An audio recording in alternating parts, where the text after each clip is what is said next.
তার ছোট্ট টিনের ঘরে একটা পুরনো রেডিও চালান। সাইফালি চোখে রেডিওর দিকে তাকিয়ে থাকেন, যেন তার ভিতরেই লুকিয়ে আছে কারো মুখ। রেডিওটা চলছে অনেক বছর ধরে, বয়সে প্রায় তার সমান। কালচে হয়ে যাওয়া বোতাম একটু চাপ দিলে তবেই কাজ করে। ছেঁড়া তারটা গামছা পেঁচিয়ে জোড়া দেওয়া, কিন্তু সুর ঠিকই বেরোয়।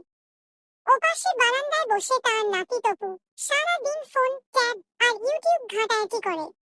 একদিন সে বিরক্ত হয়ে বলে উঠল, দাদু, ইউটিউবে তো অনেক ভালো কোয়ালিটির গান আছে, এই ঝিরঝিরে রেডিওটা আপনি কেন চালান?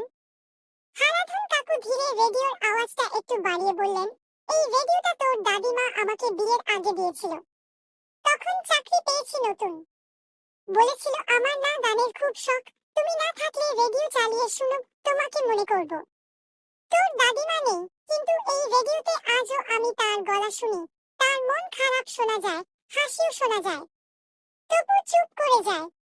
দুপুরের গরম বাতাসে রবীন্দ্রসঙ্গীত ভেসে আসে। আমার হিয়ার মাঝে লুকিয়েছিলে। প্রযুক্তি যতই বদলাক, কিছু সম্পর্ক, কিছু স্মৃতি কখনো আপগ্রেড হয় না, তারা কেবল বাজে হৃদয়ের পুরনো ফ্রিকোয়েন্সিতে।